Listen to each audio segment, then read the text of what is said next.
Welcome to Babylon Brews, deep thoughts fermented over time and text. I'm coming at you, Aaron Crude Juice for Vodka, and I've got Gumby. Yes, you do. You have me. How you doing? Not too bad. How are you? I'm good, man. I'm excited to be here. Me too. I've got David. Morning, afternoon, I guess. And I've got Ed. Good afternoon. How are you gentlemen today? Good. A little overwhelmed. We're on day 3 of being licensed by the state of Ohio, and we're rolling. Things are going. We had prepared ourselves. In fact, when we talked after we passed the inspection, they were kind of rolling their eyes. We're like, when are we going to have this? And we were kind of preparing ourselves for as late as September. So we're happy to be here, but we've been scrambling. That's awesome. And right before the eclipse. So Yeah. Yep. I mean, I called down to Columbus 9:30 on Monday. Said, hey, sheepishly, is everything okay with our file? We all up to date? They're like, oh yeah, everything's right here. Oh yeah, you're good. Hey, I'll send it over to the examiner. 3:30 in the afternoon on Monday, the examiner emails us issuing the license. We're like, oh no, now we really got to get going. And then I really didn't expect it to happen that fast. The state of Ohio did a really nice job moving things along. I might have tickled it a little bit, but we're here. Here we are. all right, hats off to Ohio. Yeah. Well, it's very clear that the people doing the inspections, they want it to succeed. Yeah. They're not the people that are like take delight in denying you or make them bow or they were extremely helpful. Both are. We had a license. We're just expanding. Expanding, yeah. We had the same experience across the street, but that was during the pandemic.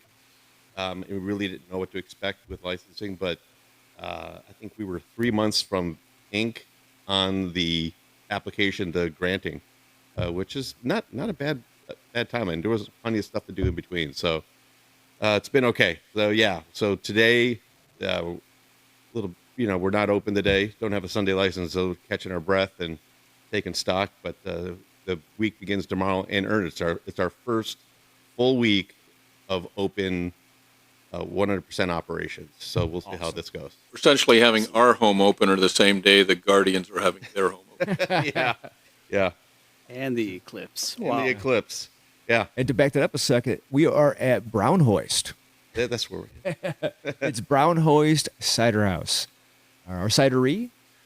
It's called a cidery, but we're the Brownhoist Cider Company. We affectionately call this building the bunker. Nice. Because it looks like a bunker from the outside, and the original tap room across the street we call the cider cellar. So Perfect. we either say I'm at the cellar or I'm at the bunker. We know where everybody's at, Nice. I like it. Or the orchard. or the orchard. It is super cool in here.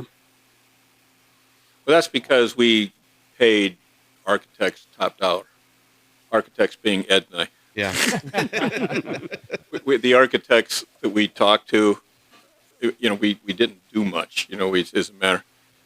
The amount that they wanted to draw a picture of what we already knew we wanted was mind-boggling. Yeah. I mean, it's mind-boggling. and it can be tough with startup businesses. You're trying to look on how to get things going, and you could spend a lot of money in areas that you may or may not need. Now there are certain things that you absolutely need certain licensing for it. You got to do, but we really, when we were opening the business, we didn't want to owe anybody any money. We didn't want to have to bring in investors, and we wanted to be able to call our own shot where we wanted to go. A lot of people were saying, you got to have sweet ciders, you got to be this, you got to be that. We had an idea what we wanted to do, and so far, shockingly, we're doing what we wanted to do, what we want to do. So it's working out pretty well so far. That's awesome. Well, I have to say, this is a big improvement. I actually wandered in here a while ago when it was still mostly concrete. Yeah. Oh, really? I didn't know that. Oh yeah. Oh, wow. Yeah. It was cinder block. Yeah. Yeah. Cinder block and polished concrete floors. That was about it. Yeah. And there was 2 gentlemen in here, and I was like, what is this becoming? And I said, you need to go across the street and talk to him. Oh, those are the contractors over here. Yeah. Yeah. So that's awesome. So first off, so that way our audience knows, you two gentlemen, who are you? Well, we're criminal defense attorneys, and I'm trying to retire. I'm not that good at it, but I'm getting there. This is retiring. This is helpful. Sorry, this is helpful. And we, particularly my concentration was in, death penalty, terrorism, that type of stuff, and I just got to the point I couldn't do it anymore. Wow. So I was a criminal defense lawyer exclusively. From the minute I graduated law school till now, and I'm down to 5 cases now, and I hope I'm done by the end of the year. Yeah, and I'm a little jealous. I've got about another 10 years of practice in me, I think. But I'm pretty much exclusively criminal defense. Okay. Don't have the ability to do terrorism cases like Dave did, but I've done capital death penalty cases for most of my career. And I carry a full docket, so I'm pretty much working 2 full jobs these days. And I will be practicing law from all the way out to Youngstown, all the way out to Toledo, and really anywhere. Shout out to Youngstown. Yeah, right? Ooh. Four corners, or how many corners Ohio has. I think I've been in just about every county there is. But I still do enjoy it, and I enjoy representing people and helping people out. And but I've always done something else. My wife reminded me of this. You've always done something else. So this is like the 4th iteration of Ed doing something else. Ooh, That's fantastic. if you got to do something You're else. a Youngstown guy? I was born and raised there. Yeah, my family's from Hubbard. Yeah. All right. Yeah. In fact, there was a Downton golf course in Hubbard, and, Yeah. and that was our family. And there's a street that that's my Irish ancestry settled in. Oh wow. Going on. So, yeah, so we have a cemetery with lots of us there in Hubbard, Ohio and stuff. Like I saw your eyes light up when you said that. Yeah. I don't. Mountains are sprinkled all over. We are. Ohio. We have a lot of stones over there. I don't admit it too much, but I'm from Youngstown. Yeah.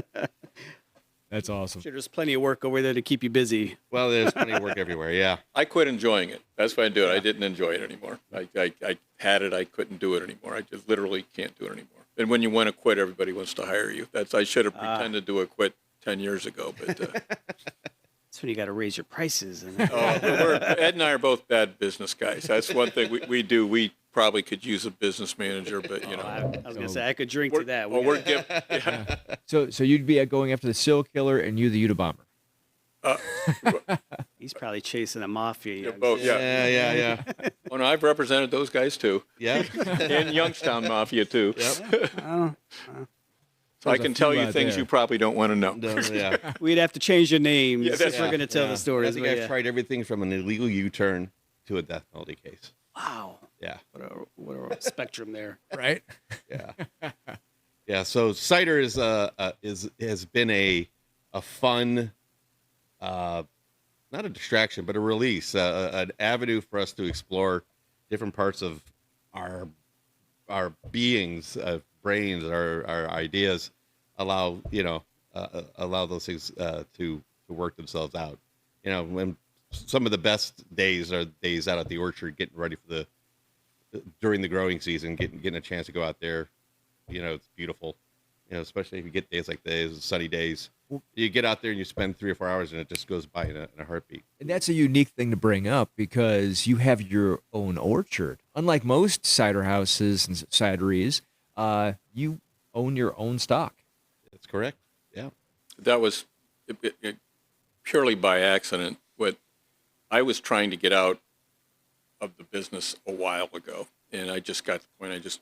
Too much tragedy, too much death, too many victims, too much blood. I am so bad now. I can't watch Kenny get killed on South Park without turning my eyes. I just can't do it. I got to the point I can't do it.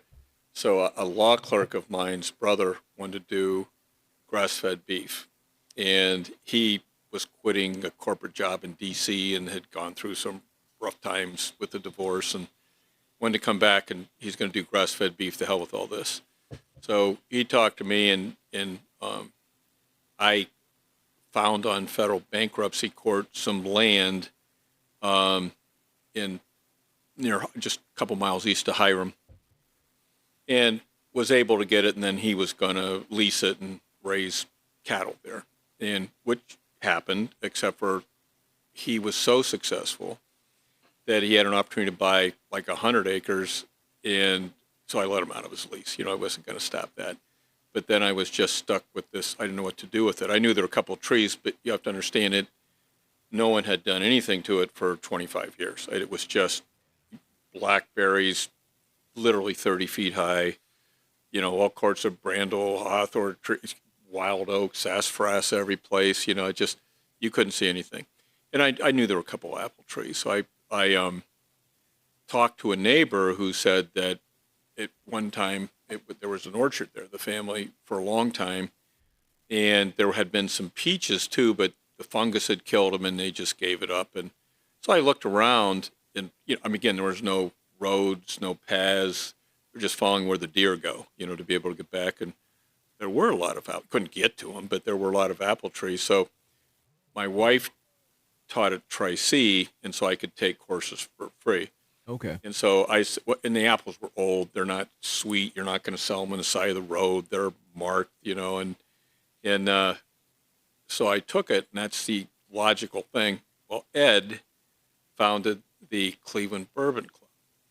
And so he has one of those pallets where he can tell you not only where the cornfield the corn came to make the bourbon came, what row it came from.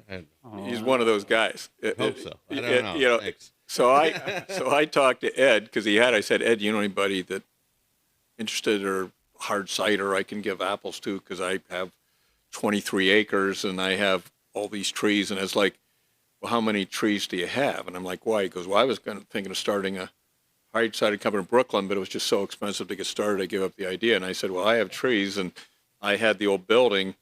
And he's like, well, how many trees do you have? Thinking I had, 3 or 4 in my backyard. I go, well, 310. And which is what the neighbors told me. And he I'm not sure he believed me. So he and Jackie drove out there and, went out to where the pasture and saw it, and his jaw hit the ground. Yeah, and we started then. Yeah. Literally started then. Some of the oldest apple trees I've ever seen. They're real life, full grown. Yeah, the youngest trees. Youngest are 50 years old. And they're like, oh wow. Yeah. And the apples are really, really good variety. And so that was August of 2020. Yeah. I walked out of my last murder trial in October of 2020 before the real shutdown of COVID. And Dave had been collecting apples, and we did our first pressings across the street in the basement, where you literally had to walk around in a circle to press. The old Amish hand crank. And then you would crank the screw down to press the apples. Yeah. So I think to make like 20 gallons, you would, if you were on the press, you would walk 20,000 steps. Yeah. To make 10 gallons. Put a stick on it and just walk around like, they tie a goat to it, the old thing, and that's really how you do thought, this is highly inefficient, but we were just testing it back in October of 2020. And I had started making hard cider for my family because we found commercial ciders to be too sweet, and we really didn't enjoy them. Mm-hmm. And you could find them, but they were hard to get. And so I was one of those guys who made craft beer at home, and I was like, I could pivot and make hard cider. You don't have to cook anything. This is easier. And so we started making it at home just for my family. And I had already drawn up a business plan, how much money you're going to need, how much fermenters are cost, rent and licensing. I knew what the nut was to just jump into the business. And, Dave was completely unaware of this. And we had tried cases together in the meantime as co-counsel on the same case. And when he asked me, I'm like, you're really asking me for somebody who knows how to make hard cider? And I'm like, that's me. What do you have in mind? And, I guess it was just kismet. It's just meant to be. And it was a really good opportunity. So in that fall of 2020, we really looked at the feasibility of revitalizing the orchard, freeing the trees. And then, are the apples going to be a good source of juice for making hard cider? And I must have gone through 7 or 8 different styles of yeast, and everything I threw at the juice, it was some level of good or better, like, good. And everything worked out really well. So we harvest, we crush, we press. We do not pasteurize because we go from press to fermenter within hours, right? So we're pitching yeast on that as soon as it comes out. So there's very little chemical treatment for pasteurization, stabilization, preservatives going in before we start fermentation. So as close as we can get to that fresh pressed juice going into the fermenter, that's really our goal to do. Very good. On every We weren't a company yet. We hadn't. We just yeah. we had 5 to 7 gallon carboys, and we wanted to repeat recipes and try things, and so we didn't become a company until 2021. We were just kind of figuring out how to do things. Yeah, I think we applied for our federal license to produce in February 21. Right. That was granted in June of 21, and then the state of Ohio license took a little longer during the pandemic, and I don't think it was until February of 22 that we got our state license to sell our product. But the delay was good because it really gave us a chance to understand what we were going to produce, how were we going to produce it, and what scale was going to be economical for us to, first of all, learn this industry. We didn't know anything. And I think... And I knew less than he did, so that and if you ask us now, there is not one thing that we do on a daily basis that hasn't been changed since day one. I mean, we've learned so much just going through this. Everything has changed. Things that we thought we weren't going to do, we're doing because they're more efficient, and stuff we had never even thought of, we're doing now. But it's been a really good experience. It's been really good to help us learn, and I think we're both genuinely curious people, and we enjoy the challenge of it. That's Man, pushing through COVID to do this. Oh, yeah. Wow. in some ways it was the ideal time. It was ideal time. It was easy because we had so much free time. We weren't selling. We weren't ready to sell, so I was down cleaning the basement. The building that I had, I sold a year ago, was built in 1880, and the dust and I mean, it was just, there's still dust down there. If you turn the bass up too loud on the stereo, the dust will fall into your cider down there. Very cleaned and scrubbed the walls. Yeah. Yeah, wow. Yeah, it took a... So we weren't ready to sell anyway. So we kind of, used the opportunity, and our court business was down. Mm-hmm. So we had a little more time to spend on developing this. And the other thing is that, I'm at the end of my career. Ed's nearing the end of, our kids are gone and through college. So we don't have the financial pressure. Like Ed said, we don't owe anything. We don't. But we didn't have the financial, we both have wives at work, and we don't have the financial pressure to make money right away. And so we didn't rush in to get something out. Most people don't have that luxury when you start. Yeah. So we were lucky, and we were aware of that. We got we had a lot of time to really refine those initial products. And the one we have in front of you, the base product, our base cider, named after David's public defender nickname. Yeah, I can't remember whether we said this on or off the air, but my last name is Doubt. Well, my friends in the business call me Reasonable for Reasonable Doubt. And Reasonable Doubt. And I love I it. Way to told a Judge not Quint, guilty the verdict. federal judge, when I told him I was not going to take any more federal assignments, and I was done, and explaining what I was doing, and I mentioned that my nickname was Reasonable, he fell on the floor laughing, and this is a judge who never laughs. And he was, thank God I didn't have another case in his room, because he would have never let me forget that. Yeah. So we must have changed the recipe on just our base cider. Yes. From the yeast we use to the temperature that we ferment at over the course, how long we hold in conditioning and clarification agents, things like that. That all changed before we even got our first label to can it. So that was like an easy 12 months. That was a whole year just to get to that understanding of where that product is, because it's one thing to make a good cider. It's another thing to repeat it and then to scale it up into the hundreds and thousands of gallons.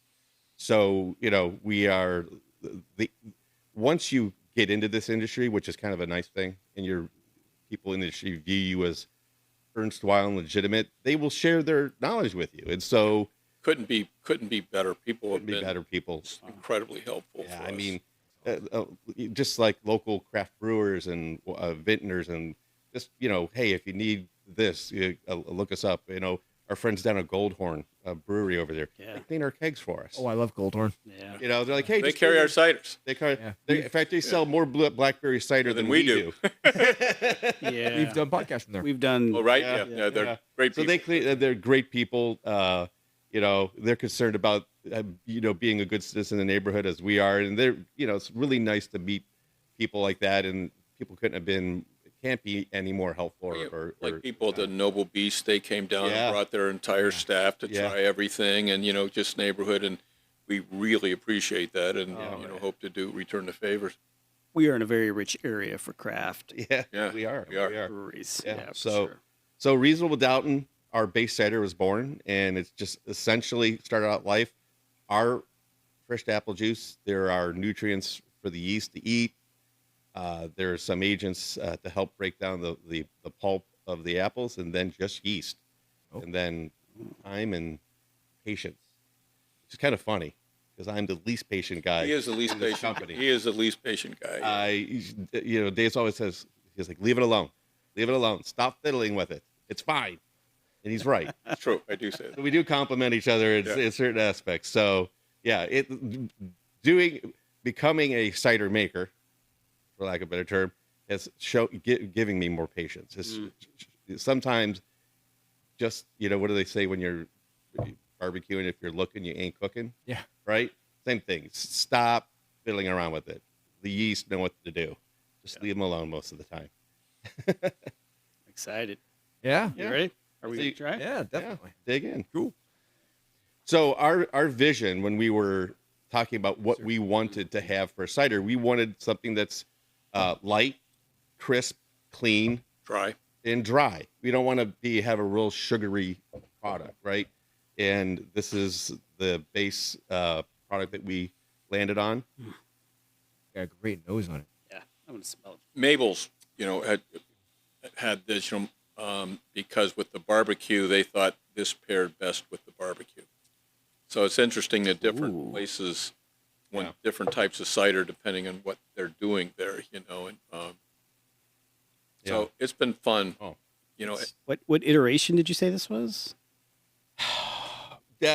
So this was the way this is produced now is about the 6th version of production. Okay. So the biggest difference that we made, we fell on the yeast after about three passes, but it's the time in fermentation at what temperature, and then how long we hold it on what we call its lees, the dead yeast and the biological material at the bottom of the keg, that bottom of the fermenter, how long we let that go before we pull it out and put it in. So it's typically at least 90 days, Okay. depending on how far backed up we are with fermenter space, which is the next thing that we're going to be tackling. It could go up to 3 to 6 months, but you get a little funky after that. Okay. But this for us, everything starts here. If we can't make this right, the rest of our products won't work. So we pay a lot of attention to this in really strict guidelines on how we want to make this. So, we keep it on its lees for a while, goes over to secondary conditioning off its lees, and then we force carbonate the product in large batch in either keg or can from there. So this Wonderful body on this thing. Yes. Love it. Yeah. It has a smooth, almost Pilsner type Mm-hmm. mouthfeel to it. And the fruit expression is back of the palate. It's in that finish, right? And you get that fruit, and that, I think, keeps you wanting to come back and have another drink. It's crisp. It's very, very crisp. I like that. What the crisp, and that's what we went for. We were trying to clean it up. We've gone through a number of renditions. When we went to a friend of mine from college, her nephew had a place in Weisbird in Weisbird in Lexington. Lexington. Yeah. Really good cidery. Very, popular, and so we went in to see how he did things. And of course, they had the 300-gallon fermenters and this deal, you know, because and he told us, well, you guys have to do sweet. Like we're not doing sweet. We're going to find a niche. We're not doing sweet. We're going to do what we believe in and we like. When I went to Ireland, my son lives in Dublin, and when I went to Ireland, I went to all the cideries. Of course, it's just too sweet. It just was. So we're holding our to the non-sweet. But what Weisberg did say that their second best selling was a blackberry. And so Ed and I had the blackberry and thought, you know, this ain't bad, but we can do better. And we came back and went through like 5 renditions of blackberry. Now, we have a ton of blackberries on our land, but then we ran into FDA issues if we used our own. If we were doing it regularly, we could do it a little bit, they would, but if we did. So Ed figured out we can just use puree that's already been approved, the 100% puree, and for the cherry too. Well, we came back and we literally went through 5. One was a little fruitier, but I thought it tasted a little bit soapy or something once we had more. So we backed down one, and it's our most popular cider. I mean, it's just consistently our most popular cider. Yeah, Fantastic. yeah. I can go pull samples of Pull that. some, if you guys wanna- get the little thimble ones. They'll show you. Get the thimble ones. We one of the things we found out is that we found these little plastic, almost like shot glasses, at the restaurant depot, and I got all I could. Well, so we offer free samples, just a little taste for people. And you know, we have like an 8-tap kegerator, and we have 3 or 4 other ones that we're constantly going through, and we want to have our basic 6 and then rotate the other ones. But we let people try them, and it's been really helpful because to listen to, you know, like, you know, oh, you're nice guys, you're giving away. Okay, yeah, but we're also finding out what people like and don't like. Yeah. And it's helped. In particular, for like 3 years, we were trying to do kind of a white wine yeast, you know, and we never found one we were particularly happy with. But then Ed, you know, Ed's the chemist, you know, I'm a good taster, but Ed does the recipes. But we launched on one now that's kind of Chardonnay-ish. But my point I'm making is that we went, by giving people tastes all this time before we did it, we were able to come up with what we think is now this is the blackberry. These all have about a 6.5 ABV, Oh, wow. just naturally. We learned the hard way. If we put anything other than just yeast, if it's over 7, it's a wine and not a cider, and we're not allowed to call it a cider. Oh. And so we had a couple that, you know, that we added a little bit more, and we're like, what do we do? And Ed called Shaxberry, and they said, oh, we just put, you know, we dilute it with mineral water. But, Find a nice spring water, and you're good to go. It's fine. You're 5%. Yeah. Just like that. Yeah. I'm not so It's sure I that would do easy. that. So we adjust for ABV on the front end, but only if our sugar content of our fruit is too high. And naturally, it's like a 6. Yeah, naturally we're close. We're naturally out of our orchard. If we're harvesting at the right time, we're like a 6.5. Yeah. Just the juice alone. Later in the season, as the carbohydrates convert more of the sugars in the apples, like you get into late October, early November, we'll get pressings. We'll average a 7.1 ABV. And one, we just don't want to be that high. I think in general, I think drinkers are looking for a lighter, less alcohol-driven beverage. So we will dilute with spring water on the front end to make sure that our final gravity, our final alcohol content is 6.5. We will not add sugar on the front end to bring it up. We will adjust our labels. If we're going to be 6, we're 6, but we don't want to give people added sugars in the product if we can.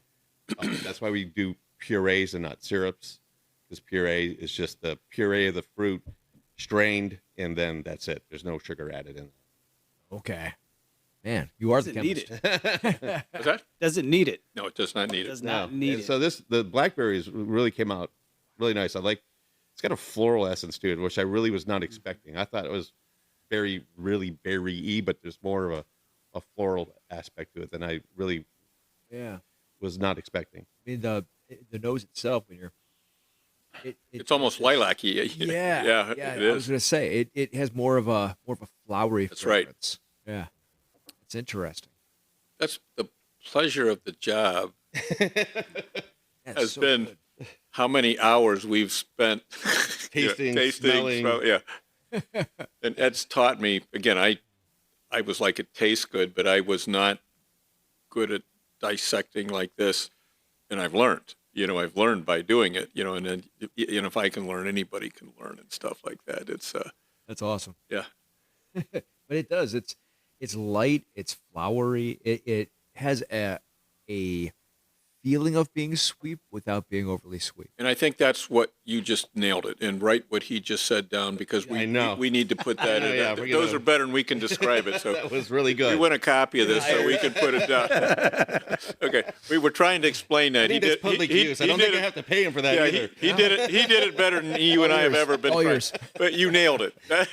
But just Yeah. better words than we used. Yeah, I mean, yeah, there's nothing wrong with sweet when it's attached to the right fruit component, right? Yeah. And that's really what we're going for. So when people come in and they say we want sweet, the first thing we said, well, then you may not like us. I mean, it actually says on our website. Yeah, I mean, but we're here to convert people. I mean, we actually, Which is why, yeah, to that point, so we got this how we wanted it, but we went through a lot until we both agreed on it. So to the conversion thing, I want to go get you now our latest one. We have two latest one that we came up with. And one is a take on the Moscow Mule, which is a Cleveland Mule, the mule which is the gingery or orangery, Ginger and lime. Yeah. and then but the War Deer, which is jury selection. It's kind of what the yeast, the It's white a wine French yeast, white wine yeast. Yeah, and it's Chardonnay-ish, buttery. Okay. And so people say, I don't like cider. We'll say, oh my God, this is good. Now, on the other hand, like last night, we had a real cider person in, Oh. and he's like, well, this isn't cider. Like, this isn't, he was almost offended. He's like, because no, this isn't cider. This is wine. This is wine. It's a good wine, but it's not yeah. I trust us. It was made with apples. Yeah. But that's fine, because we've tried very hard to make, like, we have a bunch of samples, and again, we give them away because we want the feedback. It's been really good for us, but we want to be distinct. We really want to have distinct flavors.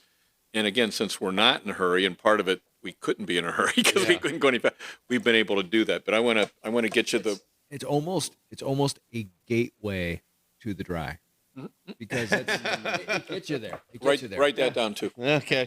Yeah. Yeah, because it introduces you to the idea that you can be dry without being boring, right? It has that nice feel to it. It's softly sweet. And I could drink this with my wife, and I say that because she doesn't drink my whiskey or bourbons. She just doesn't like that stuff. I mean, and she doesn't like wine because she gets drunk too fast. But she won't see this. But this, she would definitely like this. Speaking of wives, Yeah. this is what the white wine drinkers, again, the person last night who loved the basic ciders, but that was almost an affront because it's too wine-like. He was kind of smiling, but by the way, his wife loved it. So that's what we give people who come in, and we develop this. We have this stuff in bottles. So, our first year we tried it. We still have stuff in bottles over there. Yeah. So it's kind of uncider-like, but on the other hand, it fills a need, if you will. Yeah. Yeah, that's good. And it has that very slight citrusy flavor to it. Yeah, I think that's right. Yeah. Yeah. It kind of like the citrus notes on a really nice stainless steel Chardonnay. Yeah, exactly. That's fantastic. But Ed labored over this one. Yeah. Because we were almost, Yeah. Many carboys. Yes, that's correct. Going through stuff to figure out what's going on, what will work. And yeah, it's sometimes the answers are obvious to you because it's a yeast that's readily available in front of you all the time. But I considered pedestrian, but if you really look after it, it yields really good results.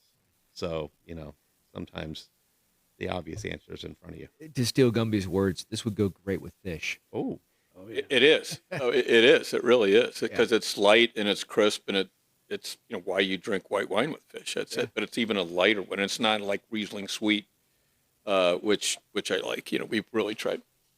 I could see this being especially good with, like, say, a good pollock or whiting. Yeah. Well, write that down. Our church would use this for communion. Go up twice. Father, I've been sinning all month. So we do. One of the other ones that's one of our two particular favorites of mine, and I'm bringing one up because of the eclipse, which I'll make you guys one, if you want. What we have, basically the reasonable, and we'll put it in 1-year-old bourbon barrels, and we'll leave it from 4 to 9 months. Yeah. We ferment in the barrels. Okay. So a lot of beers and other products will say barrel aged, bourbon barrel aged. Well, if you go to Europe, you go to even in the United States, there is a lot of ciders are produced by just putting the raw apple cider into whatever oak barrels they have lying around, and that's going to end up the cider that the farmer has, right? So I'm a big bourbon fan.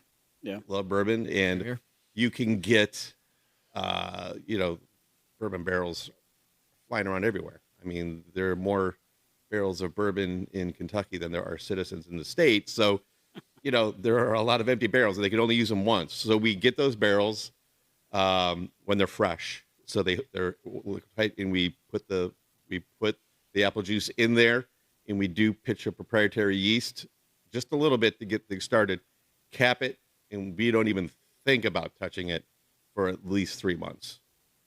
It just stays in there, whatever is going on in the cellar over there. It gets its own stuff going on. And that one we called, when the first time we did it, it was in a really fresh barrel, and it came out really, really boozy. And I think the first person, I didn't remember who it was, first person who drank it says, "Woof, if you drive home and get pulled over, you're going to have to take the fifth on this one because, it's pretty boozy." And so they named it. We didn't even come up with that. Somebody was like, "Yeah, this is going to get you in trouble." So we have that can here. No, it's on tap. I know, but I was going to show them. Oh, yeah, we don't have the. So Yeah. the bourbon, take the fifth. Yeah. And then on our designs of our cans, just playfully, we'll have, the basic design, the Brownhoist, there's an arch in the front door where we made it. Ed did, he's up on computer stuff. Apparently there's a computer company that used an apple as a symbol or something There's like a rumor. that. There's a rumor. And then apparently there was a group in the 60s, the Yaddles, something like that also did. So we thought maybe we ought to not do apples for a symbol. Not that they care, but, maybe not. Yeah. And somebody came up with the apple blossom. So we have an apple blossom. Fantastic. And so that part of what we do on the can is that we have a kind of a graphic artist, cartoonish depiction of what's going on. So with the fifth, the guy standing there on the stand taking a fifth with an apple. We'd hide an apple somewhere like Where's Waldo and all this stuff. And for the reasonable doubt, and everybody's running out with their hands sharing because it's a not guilty verdict. And for the adjournment, people not courts out for the holidays, everybody's running out throwing papers in the air because we don't have to, So we sit around, sometimes drinking bourbon, maybe not, maybe so, coming up with the ideas for the drawings. We go for a bunch of, renditions and stuff like that. And that's a brilliant idea. That really is. So that's kind of fun. As somebody said that, hopefully it'll catch your eye and to find out where things were. This has got some bite. Which one's that one? The fifth? So kind of, One of my favorites. without even tasting it yet. Different nose. Oh yeah, that's got a stronger nose to it. Yeah. And so, the bourbon barrels themselves, while they're watertight, they're not necessarily airtight. So you get a little of O2 into the solution. So, so like white wines, Chardonnays that are barrel finished, you get that diacetyl, kind of like a cream and butter, what they call butteriness. A little butteriness on that from that effect. Mm-hmm. But what's really cool is what the the other sugars that are in the oak wood do. It has a non-apple fruit taste, but it has a fruit taste. It does. This is phenomenally beautifully balanced. It's a buttery, slightly citrusy, more appley. More appley. Yeah, we were going a little more appley. What I like about it is that it does have that bit of butter on it. Mm-hmm. Roundness. Yeah. It's A little bite on the back of the palate. it's you could taste that was in the bourbon barrel. Yeah. It does have. You can taste there's the a lot oak. of oak effect. Yeah, on that's there. gonna say you can taste the oak. That's it's Yeah. But like on the fifth, it's kind of batchy because the barrels were all kind of different, but it's consistently, I think, on the finish of that, the fruit I get is like a baked pear tart. Yeah. See it. But I hate suggesting. I know we don't. We're all to do it. that's one thing about flavors. Everybody's highly suggestible, so I don't like the. Yeah. But that's why I want to take your words. So to give you an idea, so what our designs, and again, it's fun. So we kind of have a basic tagline of "Celebrate with Cider," which we can't believe nobody else was using. But our specific tagline is going to be "Hoist a Hoist." Oh, So you like can it. see it in the stuff. So right now we have kind of a graphic designer. Now that we're over here, Yeah. kind of coming up with designs. So the Brownhoist, the original one with the crane is up there, and we're thinking, well, maybe something with the crane holding a can. So we're going through a bunch of renditions. But our basic cans, like this, so this is the Nolly, this is a cherry. Nolly is like dismissal. We misspelled it on purpose because it's Nolle, but everybody'd say Knoll. So, so that's like so we put Nolly so people say it correctly. and also like reasonable doubt, and it's not my last name. No, they'd be Doughton or Doughton or so we spelled it, Dobti, so people get that right. And then there's the depiction for the Nolly, the dismissal. You have the judge's gavel coming down on the apple for dismissing the case. So we have, at each one of these, we have another depiction of what's going on, and then we have the BCC is Brownhoist Cider Company, so eventually we'll have swag, but we have a little bit now, but we're getting there. So again, doing this at the kind of the end of our careers without the money pressure, we've had fun. Yeah. We may have had fun anyway, but not worrying about, again, if we don't pay our rent, maybe I'll evict this, but maybe I'll give us a break. So that. It seems like it came at the right time. I think we did. I think things worked out as they do. Like I spend, Ed's as I jokingly say, he's Dr. Frankenstein. I'm Igor, but I do the orchard. So I was out there this morning till 1:00 because we have about 60% of the trees. They were ignored for 25 years, so you can only do a little bit at a time and clearing them out and dragging them out. We have more applewood in the world. In fact, we had somebody say, well, you should do applewood charcoal, and we tried to figure out how to do applewood charcoal, and then we did it, but it's just too much time. So we got to find someone who will hopefully see this and call us and say, I'll tell you what, I'll make charcoal, you bring me the wood. Okay, we're on, deal. So there's lots of things that we can do. There was nothing there. We put up a pole barn there, and I don't know if you saw Spinal Tap or not, but there's a scene, and if you didn't, it's part of being an American, or should be, that you've seen Spinal Tap. But there's a scene there where they come out, this druid kind of goth band, and they want to have Stonehenge in the background, and they come out, and Stonehenge is 10 inches high on the ground, and they're like, this is a Rob Reiner film. They're like, why 10 inches and it's supposed to be 10 feet? And that you have two lines. That's inch. It's feet. And they're arguing about. Well, I did the same thing at the barn. I have a friend of mine who built it, and he'd done some work for me before, and we trust each other. And I told him, here's, because I sold property I had in Tuscarawas County to do the barn. And I said, here's the money. And what I said was for the materials for the barn. Okay. You know, and what I meant to say, here's my budget. What can we do? And I told him what I wanted. Well, I'm looking at this thing, and Ed and I are going out there, and God, this is a monster thing. I mean, it's huge. Barn. And I'm thinking, wow, all of a sudden I get a bill for the labor for $20,000, and I'm going, what? And this is a really honest guy, and who ended up building this, by the way. And before I bitched, thank God, I went back and looked. Son of a bitch, that's exactly what I said. He followed me to a T. However, everybody said you will not be unhappy. It's never too big, and it's back. You can't see it from the road. So I'm out there now. I'm doing. I'm building the wall of pain, P-A-N-E, because there are all these abandoned old windows when people put the new ones in. So we have the whole wall. It's all wasted wood. So the moniker of a carpenter, measure twice, cut once. Mine is don't measure, don't cut. It's like a puzzle. So instead of we have so much wood and scrap, to reuse, that we're out there, here's a piece that can fit here, as opposed to cutting to fit. But frankly, it's fun, and we're slowly getting there. There's not 1 inch of that barn that's not used now. No, yeah, that's 100%. Yeah, we cut. Thank God it's not any smaller. And we have a 10-foot overhang around the west and north, and we've become birders. Like, I didn't know what a indigo bunting was. They're the most beautiful bird in the world. We on the pasture. Oh wow. They're on the posts for the fence.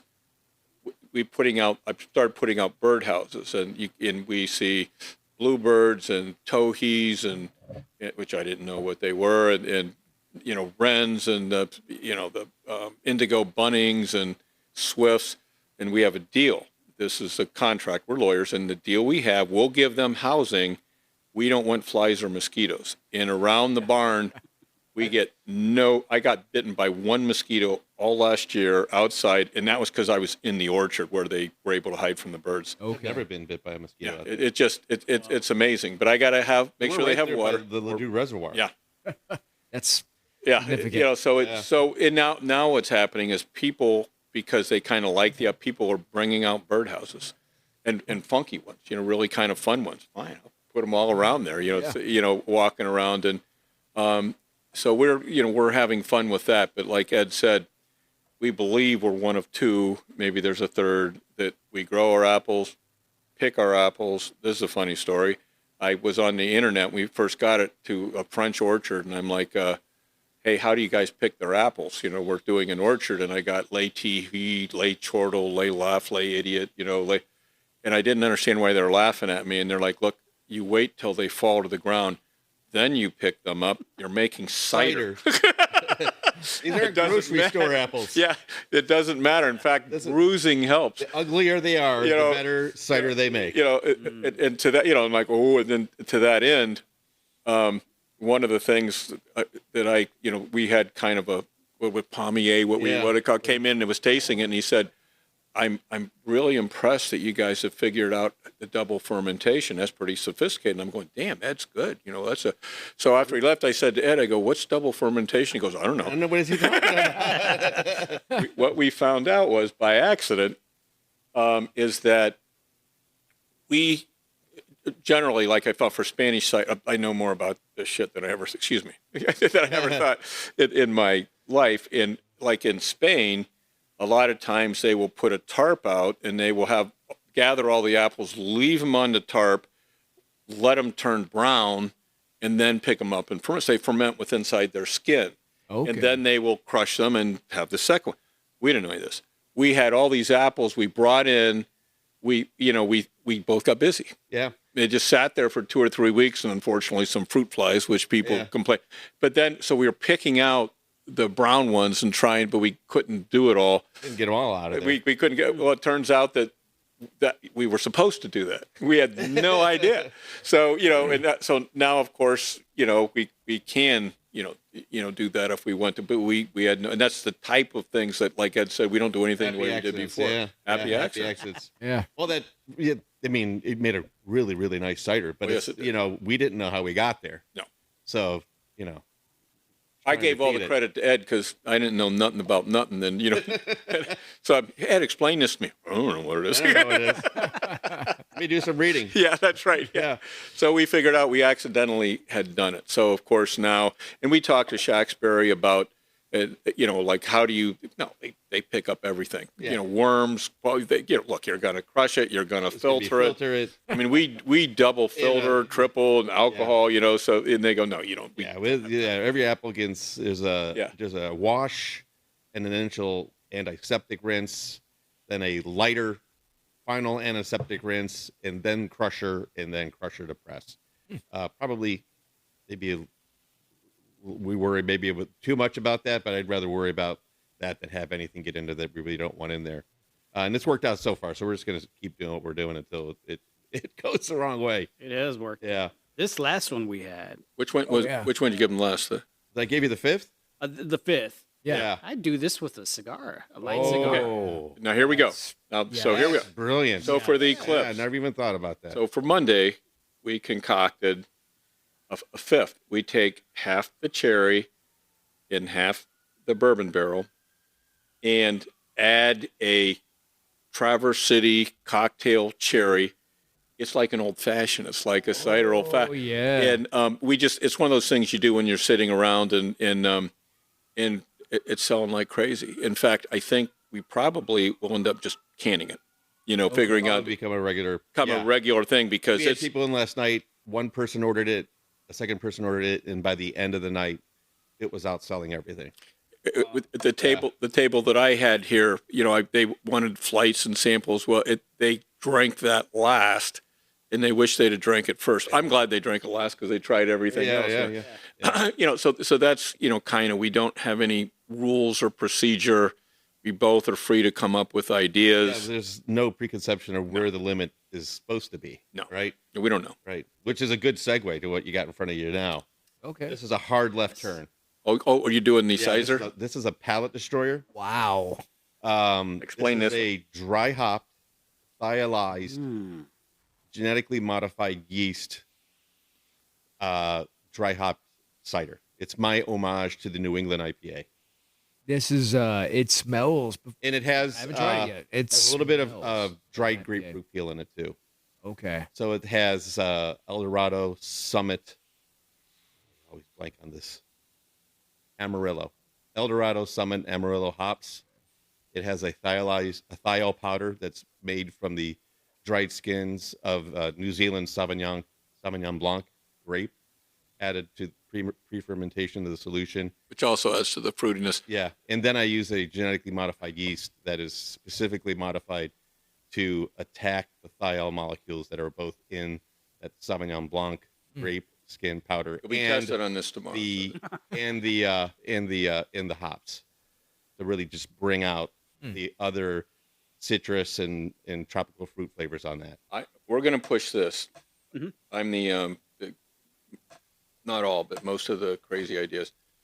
I want this to be the challenge to the mimosa and the Bloody Mary for the breakfast alcohol. That's a brunch It's cider. a if there brunch ever cider. was one. That's a brunch cider. That'll go with your bacon and eggs any Oh, day of the week. absolutely. This is very interesting. The fragrance is IPA. By the way, this is the hung jury, just so you know. hung jury. Okay. This is the one we couldn't decide if people would like it or not, Yeah, so it became hung jury. that's the depiction you get on that can. Oh, brilliant. So that is a hung jury. That's And- the board jury and I sitting there. think this was the third Yeah. product other than just a basic cider that I started messing with, and I really love New England IPAs. The way those brewers are able to work with the hops and the yeast and all the other adjuncts to get those flavors to come out, and they're not.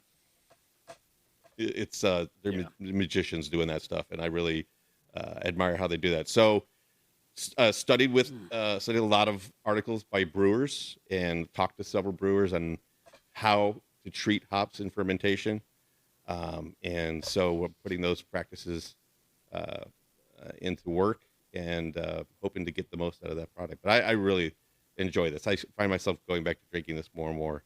This is so good because you have the IPA nose, and you actually have the IPA bite, Yeah, but it doesn't have the bitterness. yeah. So it's insanely well balanced. Well, Yeah. we played with a number of renditions, as you and said. and the palate is all a little handful of dried grapefruit. Yeah, that was just going to bring up. Yeah. Okay. Because we decided, and we tried with and without, but we decided, to avoid what you were talking about, to add the peel to bring out that aspect of, because it smelled it anyway. Yeah. And it really worked. Yeah. It really worked. Yeah. Yeah. It's like I said, you taste the pininess without the bitterness. Yeah. And so, you're gonna get that bitterness and on the palate, more fruit flavors on the palate in a New England IPA because they're pitching hops in a hot wort. So you're getting oil extractions that you don't get in a cold fermentation. Okay. So those flavors aren't available to us. So we had to find a different way to express those flavors in the cider other than trying to cook it out of the hops. And who knows, we might batch, 30 gallons of cider and pitch some hops into a hot liquid just to see what happens. But I don't know. We have no preconceptions of that. But it's so far where we're at now. We like this product. There's always a tweak possible in the future. I'm open to suggestions. This is my favorite. We with the peel, then went without, and went back to it with a little thing. Yeah. This one's your favorite? At times, yes, because it's just different. Because They're all our favorites, they're all our babies. But no, the fifth in this one, I seem to be drink and most of. that's it with me. Okay. I'm not, although everybody else does. I'm not. Again, the cherry and the blackberry are good, but I actually prefer these. But hey, if people want to buy it, great. We're trying to really find something for everybody, and so far I think we're hitting the notes and getting there. One of the aspects, frustration, which we've done right, thank God.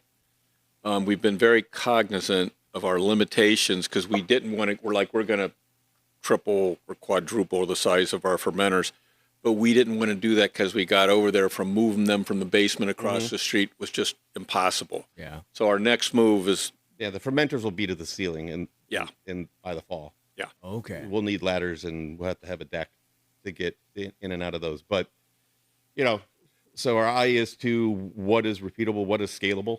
And I think our understanding of how these recipes work, we feel pretty confident about. We're doing them over and over for 3 years and tweak them. So now we're ready to update production. Yeah. We're comfortable. And the other thing we've learned, and thank God we've done it right, at those businesses and restaurants that have been loyal to us, we've had requests to use our cider, but, as I jokingly say, I learned that you have to grow the apples before you can have juice. Yeah. So we have to be very careful that we keep our inventory for those who've been loyal to us, like Fat Cats, like Lava Lounge, like Toast, like Mabel's and now Goldhorn, that we are making sure we have theirs. And people can come in here, but we're not expanding yet. And maybe somebody will be angry because we say no, but we're going to be loyal to who is loyal to us. So we've been very careful about that. And I don't know math, and Ed doesn't know math, but we kind of can look at things and figure things out. So yeah.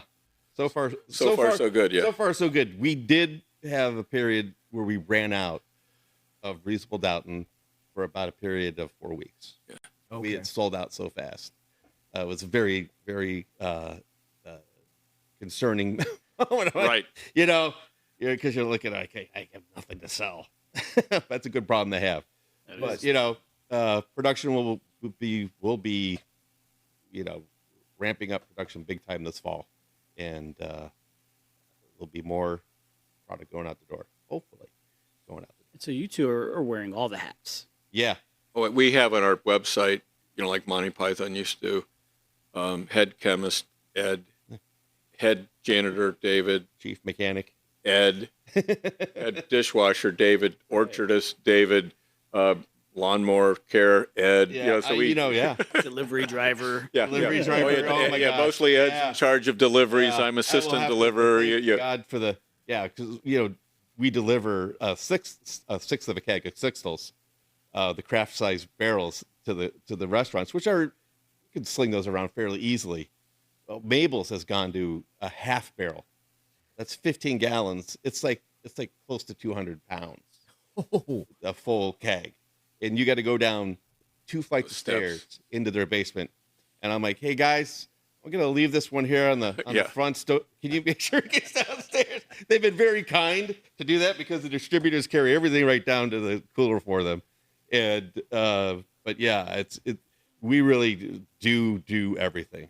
And I'm a criminal trial lawyer, and they've snuck a picture of me. You can find it somewhere. I'm got one of the brush mowers up on jack stands. I'm greasy, my head's underneath there, and I'm changing hydraulic lines or something.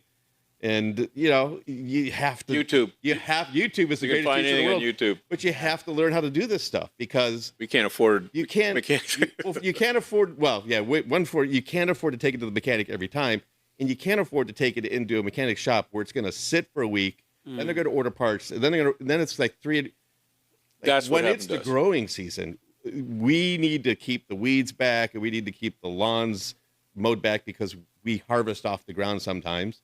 Most times, all that equipment's got to be up and running as soon as possible. So you learn out of necessity to do stuff, and that's been challenging, frustrating, but fun. Yeah, I mean, it has been. Yeah, learned a lot. Today I was out there, and in 2 weeks we'll be mowing, and once we're mowing, that's a lot of mowing, and we're going around the trees, and we're and of course I have pruners who work at Bauman Orchard in Rittman, and on their day off they'll come and do stuff, and prolific. They love doing it. And the problem is all the limbs are on the ground. Now I got to go out, cut them up, and move them so I can get the mower in there. I finally said, guys, slow it down. I can't spend the whole summer because did I tell you I was the head logger? I'm the head. I'm the head logger. Yeah. The head of lawn mowing and landscaping. Logging. Yeah. Oh my Lord! I'm the head carpenter down at yes, I got a lot of titles here. Someday we'll have an employee. Well, but we do have this. If you notice up there, there's a little plaque there. We have a friend of ours who comes in, although he hasn't been lately, but we'll have to get on him. And he doesn't take money because he just likes being social and talking to people. And he has one employee of the month, like almost every month. Yeah, almost every month he's employee of the month. No money, but employee of the month. Yeah, he's cleared an entire row of trees himself. He really has. Yeah. Yeah. It's like going to the gym, and I feel like Tom Sawyer. Hey, can I come out and help you clear out stuff? Sure. I need to work out. Well, maybe just this once, So they love doing it. That's fantastic. Yeah. So and we're not proud and we're not shy. So no pride. Yep. No, not that I'm aware of. Well, I love the story. Yeah, this is awesome. So you got to come out to the orchard. Seriously. Okay. I don't know. We've gone through most of the stuff. Well, they haven't. The last thing I do want to make you an eclipse. It's going to be. I can let them try the cider. Oh, try the cider. Yeah, try the cider. Okay. So you want to do the cider? We have 40 hives out there, and we do have somebody who comes out and takes care of me. He's a beekeeper, and he's also a lawyer. He's also a lawyer, also a defense lawyer. Really? But he used to be a prosecutor. I'm not sure that counts. Anyway, but so he does the bees, and because it turns out that the two best nourishment for bees, honeybees coming out of the spring are dandelions and apple blossoms, which we have unlimited of both. And so he uses it, he has a business, a honey business, but because he has his hives there, I had 6, he has 40 now. Because he has his hives there, we can have as much honey as we want, type of thing. And so we made a cider, which I think is like 5 gallons of honey. 5 gallons of our apple juice and 5 pounds of his fall honey. Wow. Which is a waxier, hardier. And it's got some cranberry, some cinnamon stick, and some whole orange. Came out really well. It's a product that we eventually will put in there, but it's we're just kind of deciding whether or not this will do that. So the cider is a mead hybrid. Instead of water to dilute the honey, you put it into cider. So I'll go pull samples of that. That's Fascinating. I'm not a crazy meat guy. You know what I mean? Like it's okay, and I just always thought it was kind of, watered down honey. I wasn't big on it. Some people love it, but I was not one of those. Okay. And so we decided to try it with the apple juice. And at first we're like, eh. And then we went away for a couple months and pulled it out after letting it brew, if you will. I couldn't believe the difference. So I was kind of astounded. And so I didn't even think it needed to be carbonated, and said, well, let's carbonate it a little bit. So we did, and I'm actually pretty pleased with it.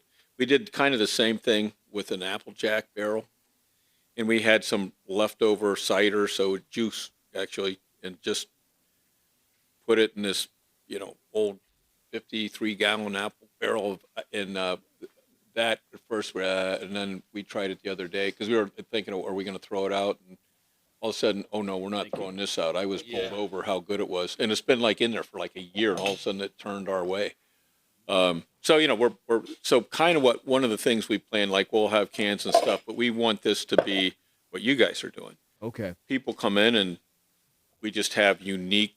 We have a Spanish cider. Didn't you say somebody tried the Vargas, our Spanish cider, and was like, this is how it's supposed to be? And I don't know what Spanish cider is supposed to be, but we made it the way that you're supposed to make it, but we weren't crazy about it at first. But that may be another one, Ed. We just let it age longer, and it just needed longer than we anticipated. So, but we'd love people to come. What do you think of that Sizer? I have to tell you, it's right. It has the nose of mead. It does. Right on the top. I mean, I haven't even sipped it yet, but it has that meaty kind of fragrance to it. A little bit of floral. You can smell the honey right on the top of it. And it's, I mean, without trying it, just smelling it, I'd say, try it. It's that's good. mead. Right, and it is mead. I mean, it's just, but it's mead, as Ed said, with apple juice instead of water. Ooh, wow. That was my response. He had the same face I had. Wow. I wasn't expecting what I drank. In a good way. In a good way. Okay. Oh yeah. Because I'm not crazy about mead, and I was like, I smelled like, oh, this is mead, and it's a little bit sweeter, a little bit, smelling it. And then when I took a taste, I was not expecting what I tasted. That's really good. So many things going on. Yes, there is. Yeah. He can explain what it was. I just said, wow. And just to prove that they're not all success stories. Uh-oh. Was this an earlier iteration? This is an attempt at a Spanish style cider. Okay. This keg has been sitting around for close to a year and a half now. And it might be finally drinkable. Wow. But the Sizer, I mean, that was not that difficult to get that profile. Yeah. But the yeast, well, I mean, it's close to like 15% alcohol. That's a boozy one right there. Yeah. I mean, just finishing on this one, it's got a complex, not only a complex nose, complex flavor portfolio. It's a lot going on there. Mm-hmm. I mean, there is cinnamon stick in there, but there are other spices. Mm-hmm. Nutmeg. But there's no nutmeg in it. The fall honey is so flavorful that comes out of those hives at the orchard that I probably didn't even need to put cinnamon stick in it to get those spices to come out. It's that honey. The honey is the star of that one. Yeah. And just raw from the hive honey. Got a jar here. I'll bring it out. I do taste the honey, but the cinnamon is nicely accented. Yeah. Yeah. It's not Too much. it's not overt. Right. It's very well balanced. Yep.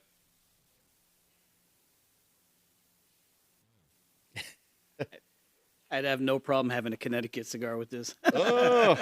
So good. So here's the honey, and it's because the fall honey, it's not the clear that people want. It's waxier, it's heartier, it's a little more like maybe sweeter. But I don't know, maybe not sweeter. It almost tastes like caramel, Anyway, but It tastes like it has baking spices in it. Yeah. It's crazy. and, Wow. and obviously it's like that because the bees need it for over the winter. So they produce a fall honey as a hardier, sustainable for the hive during the bad times, during the cold times. Okay. But they made so much that, my Joe, the guy who does this, was able to get plenty of honey, but also leave enough in the combs that they were fine. And so, we get 5-gallon jugs of honey, and You don't get that at Giant Eagle. no, No. Man, put your finger in there, taste I don't care. Yeah. Oh yeah. So I have a friend of mine who lives out there, who's a juvenile judge and probate judge in Portage County, Patty Smith, and she had allergies, and the local honey apparently There's something to that. Oh yeah, and she comes over and please give me honey, and I'm allowed to give it to her because I don't appear in that court. So Specific to your locale, though. I mean, yeah, it is specific to the locale. That's right. Terroir, yeah. yeah. That's I mean, correct. if you're from a certain area, That's correct. She lives right there. Yeah. So it local works. I mean, to her, it's medicine, and it's great medicine. Well, and I have heard of some doctors that will tell you to eat honey that's close to where you live, That's her. specifically because it helps to combat the allergy. It works. She swear, not just her. Other people just swear by it. So we are not selling this commercially. Next year we might. We're thinking of doing it because we're again. Because it's going to go into the sizer. All of it's going Yeah. to make sizers. We'll keep some aside to like we have it at home, and it makes great Christmas gifts and Yeah. stocking stuffers. I'm But sure. but yeah, one thing Ed and I agree on, which is is that when we decide to do something, then we back off and come back later before we make a final decision. Yeah. So Okay. we've made, believe me, there's wisdom in that. 100 Yeah. mistakes, but we've avoided a lot, or the mistakes we've made haven't been as bad. Yeah, we've been able to shoulder a couple of them. That's right. Yeah. So, unbiased opinion on this one. This is not. Spanish one. This is this product is we are undecided, completely undecided on whether or not we're going to go forward on this Our one. first was negative, but then we've been kind of wait a minute, something's happening Yeah. here. So this is 100% barrel fermented ex Chardonnay casks from California. Yes. Okay. There is other than the Saccharomyces yeast for the conversion, there are several other bacterias that are pitched with that initial yeast to mimic the wild fermentation that you're going to get in Spain, because they only will sometimes just shove gauze in the top of the bunghole Really? in some of the cideries over there.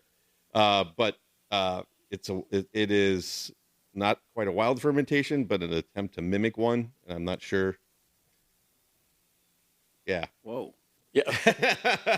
What's going on It's there? changed a lot. Every 2 months we'll take it. It's different every time. Yeah.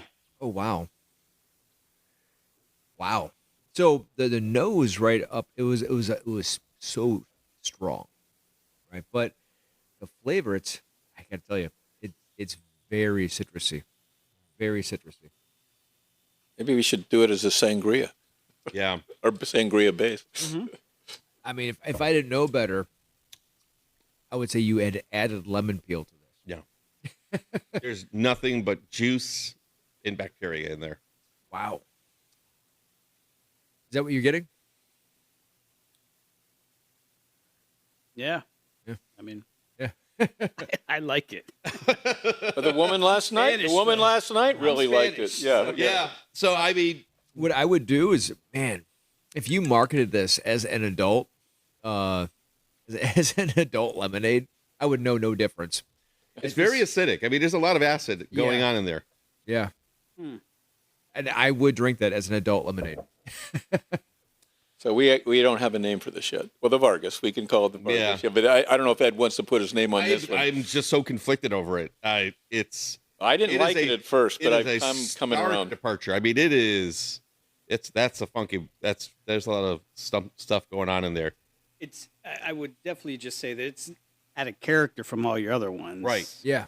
So Purposely. Purposely. Yeah. Purposely, I mean, we did that we made the conscious decision we were conscious going to do. decision. Yeah. Yeah. There is one of the chief enemies of fruit fermentation is Brettanomycin, and there is a large portion of Brettanomycin going on in this particular beverage, which I didn't know because I didn't know anything. Very difficult to control Okay. in fruit fermentation. Now, brewers will work with it in secondary fermentation when they're making Brett beers, but we were working with it in that porous barrel where a lot of O2 can get into, and yeah. So, happy accident? We're not so sure yet. It reminds me of a warhead. You ever have a warhead? Oh, very well put. Sour candies. you See, just Yeah. I was. Oh no! you I mean, put it- now I wasn't sure. Now I know what you're talking you about. put it in your Yeah. mouth, and it's not Sweethearts. first much of anything, but then I know. it builds. Yeah. And again, the lemony thing, I that was shocking to me too, because it didn't have that when it didn't have the sour originally. No, it was kind of bland. Yeah, so this has been conditioning, sitting away in a dark corner for close to a year now. I was prepared because when we moved over here, I was prepared to dump it. Right. We just I was prepared to dump it. I pulled the CO2 valve to release the pressure off the keg, and when I smelled it, I'm like, wait a second. Stuck it in cold conditioning, called Dave, and we're back to square one again. Yeah. Is this something? I was gonna say you said warhead, which is aptly put. I was gonna say a dry key lime. I'm getting a Yep. dry key lime. But what we would like to do, you're being a great guinea pig for us. One of the things we would like to do is we would like charge a set sum and have people come in and just do tasting. Yeah. So let's say they pay, $50 a piece, and we let them taste everything, just Something to samples, something to eat, explain what everything is like this, and because we really do have fun with all the varieties and the happy accidents, and including we would give them stuff like this. We're not. If you'd have told me 4 months ago, like we had some in bottle, and I'm like, this is. This was And then we're like stunned. I told him we had the same thing in the Applejack barrel. Yeah. Where we weren't sure. That was tremendous. So we really would like to have people try a little bit of everything, and particularly people who don't know ciders as well, Yeah. that come in and explain it. Or, and we love when the real cider people, you can tell them immediately. They. Oh yeah. And heck, they've educated me. What am I saying? Which is great. But that's fantastic. So that's one of the things we would like. We don't want to be a restaurant. Right. We'll have stuff. We don't want to be and we don't want to be a bar. Eventually, we want to get our liquor license because we would like to do, like we've done privately, Applejack, which I hadn't even tasted with the reasonable, and we're going to call it a reasonable Jack, and it's really Reasonable Jack. Yeah, it's really quite good. We can't do that yet to sell the public Because we don't have the until we have. But eventually, we want to go there. But we don't want to don't come in and get a gin Yeah. and tonic. But if you want to come in and get an apple cider and margarita, or cider and Yeah. rum, or a reasonable. Yeah, we want to be able to do that eventually. Yeah, but this is like a lot of our spare time is spent Yes. trying to figure these things out. So we got 120 gallons of it. I So do like it. I do like Don't it. get rid of it. No. Yeah, Well, we kind of made that you want to back the decision. car up? Yeah, yeah. We wouldn't say no. Okay. So if Yeah. you see a label on this one, come back. It's coming around, and maybe it just needed time. Yeah. Well, learning, the learning, and we actually said when we were discussing whether we should jettison so we could use the stuff, and we said, "What are we in a hurry for? Let's just Right. let it sit." We and It's that not turned, getting any worse. yeah, and it wasn't getting funky like Spoiled spoiled or anything, and so we let it sit. So lesson to be learned. Yeah. Well, Yeah. first of all, I think it's too acidic for anything to live in it. But it's pretty. Like when you talk about like key lime, that's a good pull. Very, very nice note. Thank you. That's what I'm getting. I'm getting a dry key lime. Yeah. Yep, which I'm a big fan of. I have 2 favorite pies, and one of those is key lime. So So you tasting more of the key lime pie or like the key lime fruit? more on the key lime fruit side. Like if Okay. you were to take like the key lime that you use in the pie, Mhm. that's what I'm getting. Yeah, it's really nice. Yeah, I like it. It's sharp, but it's nice. Yeah, and it has always been sharp, Mm-hmm. but it's never been nice. It always just kept smacking you until now. It's maybe the age. I mean, letting it, condition more is really what it needed. Again, patience, right, is not my is not one of my fortes. I want to get things out the market quickly. Let's go. But something like this, I think, is probably going to need a year, maybe a little bit more, to get to a drinkable spot. And those are the type of things we're learning on a daily basis. Yeah, It makes it fun. I like it. It's again, it's one of my favorite pies, so I'm going to Okay, enjoy all it. right. Well, hey, Yeah. No, I drink it for sure. Yeah. And to Gubby's point, this would also go very well with fish. Everything goes with fish with me, man. yeah. Well, but any beer or cider that is on the citrusy side definitely goes better with fish. Oh, The last thing. oh. That's the smart. Here's our. You don't drink it all, but I just want to make a little sample where we have the fifth, the Cherry and the cherry. and the cherry, the Traverse City real cherry, cocktail. And this is what we're serving special for tomorrow. Oh, Oh man, With our cool T-shirts, which I showed you. Did I show you the T-shirt? you did. I saw the shirt. Was it the same design? Yeah, yeah, yeah. That's a yeah. That's awesome. And, to me, it's a little old-fashioned for. This was a happy surprise too when we're screwing around at night. And Nose. It has that. it has that. old-fashioned It type does. of nose to It does. That's what made me decide to add the cherry. Okay. Just to kind of bring out the. And I'm a fan. I love old fashions. Yes. So it's as close to as we can do with the cider. Ooh, that is fantastic. I know we happy we've Stumbled onto that we one. stumbled onto this one. I could drink this all night. Yep, and people have, and we hope people do. So We'll call you a cab or get you home in an Uber. Don't yeah, worry exactly. about it. Yeah, Because you're also the Uber driver. Yes, I'm also the Uber driver. Yeah.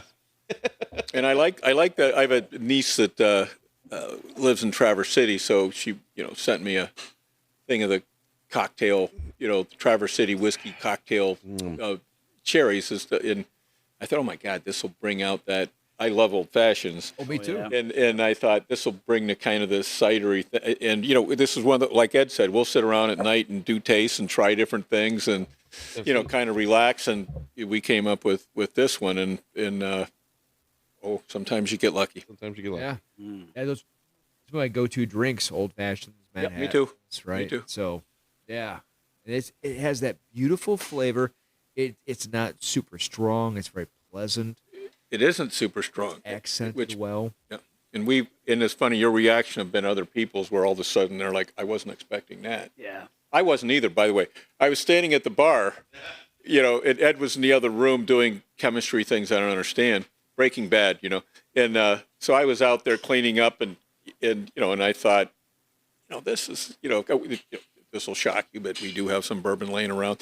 So at first I was thinking, well, I'll make myself, and then I thought, let me try this, and whoa, Ed, come out here. Quick, Watson, quickly, come here. Yeah, Watson, I need you. That's right. So yeah, so we're gearing up, and I think it's going to work. So I think we're going to independently just do it.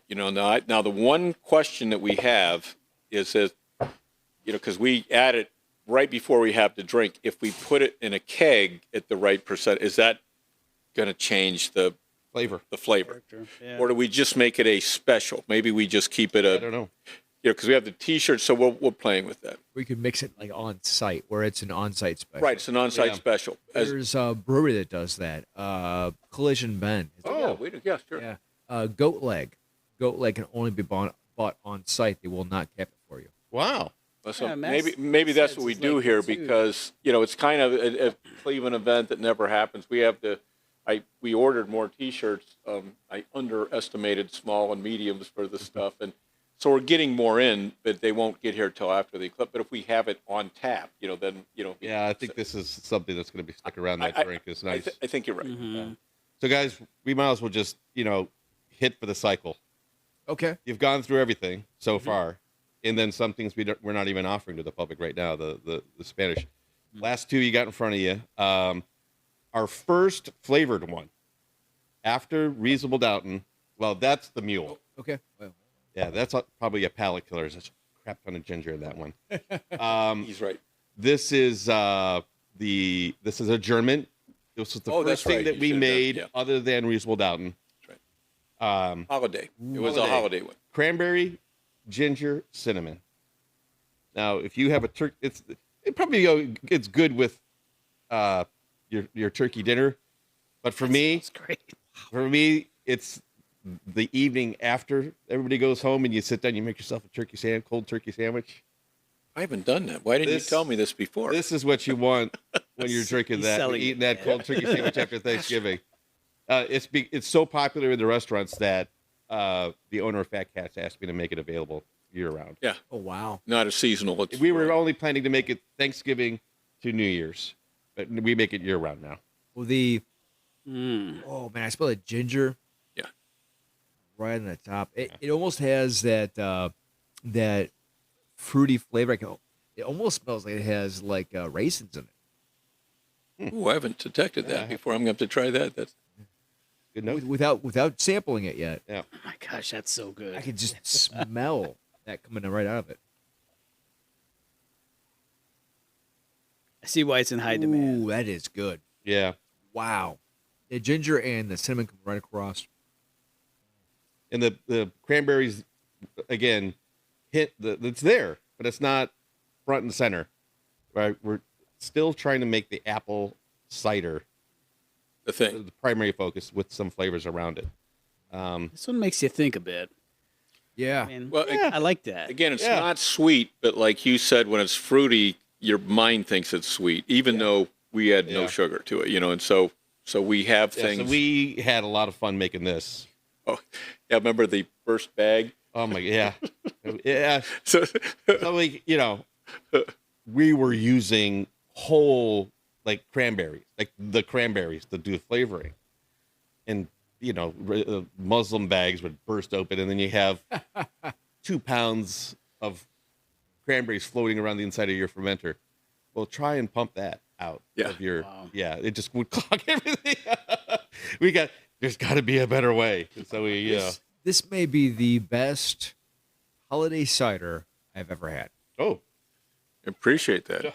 I mean, it would accent any holiday beautifully. Yeah, you're right. I could taste this during Thanksgiving or Christmas right alongside my meals. Yeah, the wine replacer.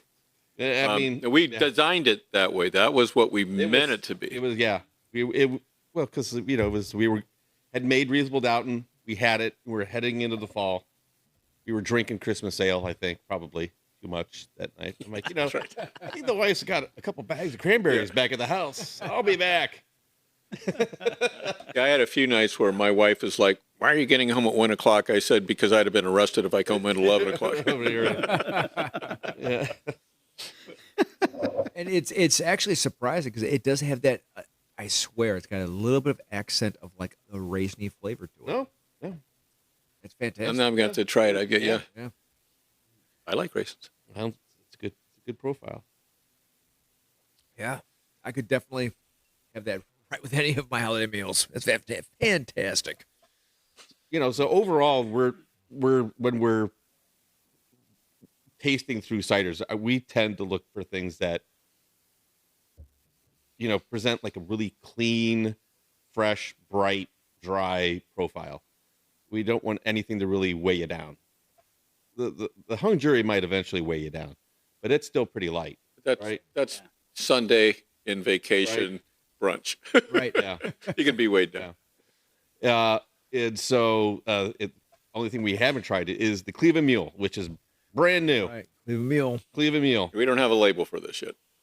We're designing one. But it is essentially a Moscow Mule on top of a cider. Smell it.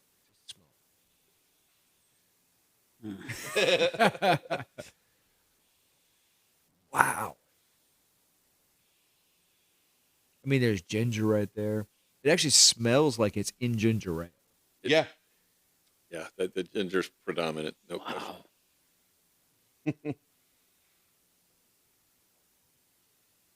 That tastes just like a Moscow Mule. Yeah. But Ed did this when he came out. He goes, taste this. You know, he goes, I think I got, yeah, he goes, I think I got it. This one. And he doesn't normally do that. Okay. He usually comes out and is like, well, I'm not sure. This one he goes, oh, no, taste this one. I got this one. How did you do that? That's great. That tastes just Wow. like, I mean, it is right on Moscow Mule. Yeah. How did you do that? That's a proprietary secret. I tell you, but he have to kill you. You can torture me and I wouldn't You know. know what? I can't tell you how to get it, but I can tell you where to come buy it. Yeah, oh, nice. That may be a new tagline. Right? Shameless plug. Holy Shameless cow. plug. That is awesome. Didn't I tell you we had no shame, pride, or anything? You know, no pride, no shame. I mean, that is dead on Moscow Mule. He came. That's It's the fantastic. only one of all his recipes that he came running out to me saying, okay, I nailed this You one. got to try this. I nailed this Yeah. one. Yeah.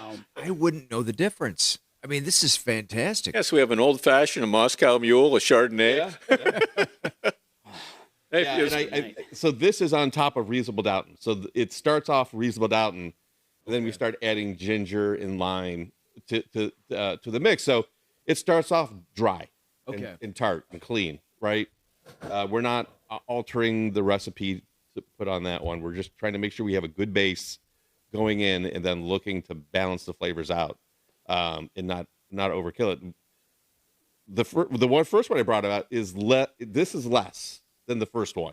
Yeah. We've dialed back on how much ginger we get in there. Yeah, the first one was Over the top gingery, over the top gingery. Yeah. but it was good. Yeah. I But we tend, as you might imagine, we go to over and then bring it back a step. Yeah. We really have done that consistently. We'll go, how far can we push it? Okay, this is too far. We'll go back a step. Right. And we've done that consistently. with right. stuff. Looking for subtle flavors or Yes. good flavors, Yes.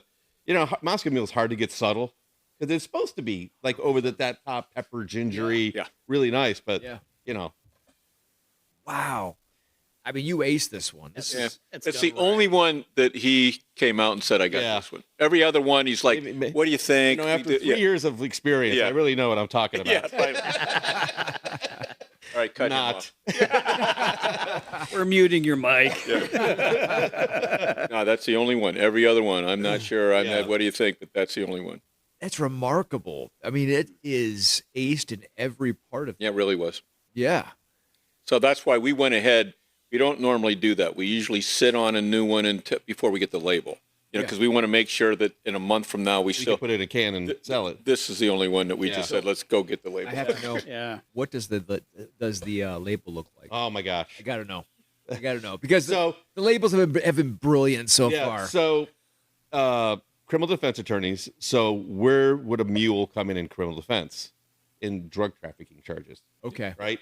So the mule is sometimes not, but sometimes is the unsuspecting person that they stick something in the person's luggage and try to get them through customs. Like that's the mule. They're muling the drugs through for you. That's what the cops and they call them in the court system. It's the mule. And they usually make the least amount of money of And anybody. they usually make the least amount of money. They're the most gullible person Yeah. usually. Yeah.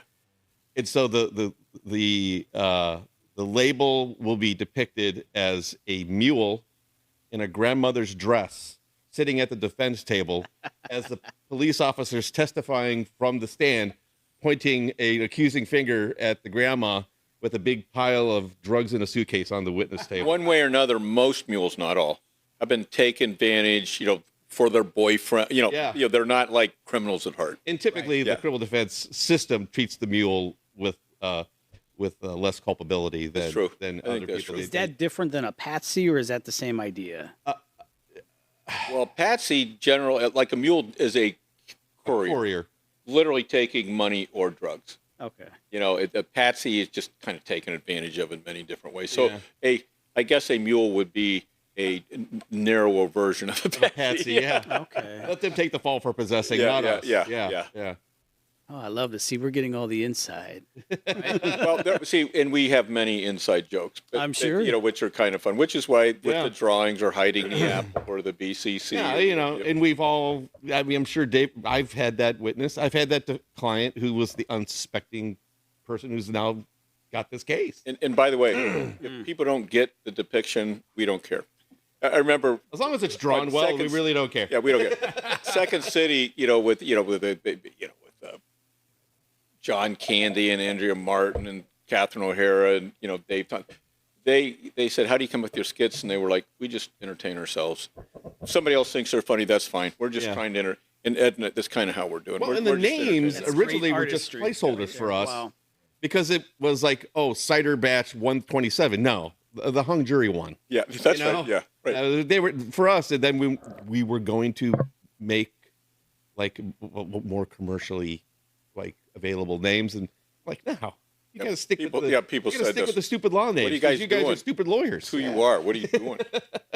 I couldn't agree more. It's perfect. Yeah. It's fun. It makes it fun. We're having a good time doing it, and there's a whole lot less stress doing that than the others. and we love doing it. So actually, that's true. we do love doing it, and we get to give people enjoyment, which a lot of times on our day jobs is, other than a not guilty verdict, which are very few and far between, we don't really get to experience that on a daily basis. So this has been really a fun avenue for us to explore. And we're growing the business, and we plan to be around for a while. So Cool. I know that Gumby and myself, we're hoping you're around for a lot longer than that. well, yeah, it'd be nice to be a generational business. The kids are welcome to come in and work for us. That'd be great. This is fantastic. My Lord, this is. We really These are appreciate amazing. you Saying that. coming in. That's because we really were kind of low keying it until we got here. Okay. We couldn't expand too much our inventory. As I said, we didn't want to drag those Right. 1,000 pounds of cider over here, but Ed said earlier, and he's right. There's been a benefit to be forced to go slow. Yeah. My wife going to the orchard's like going to the gym. It's like 35 minutes from here, and I'm dragging things and I'm cutting things and I'm walking 15,000. And frankly, I'm having fun. And Ed's right. We're down there, and all of a sudden, we get there, it's 10, and all of a sudden 3 o'clock. 3 o'clock. We didn't have lunch yet. What are we? What's going on? No, I actually lost a pound, and all that kind of stuff. I found that pound. Yeah, I wondered where it went.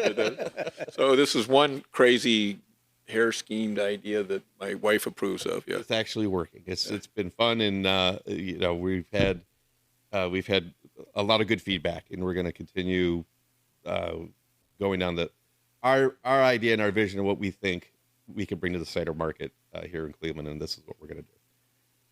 Well, I love it.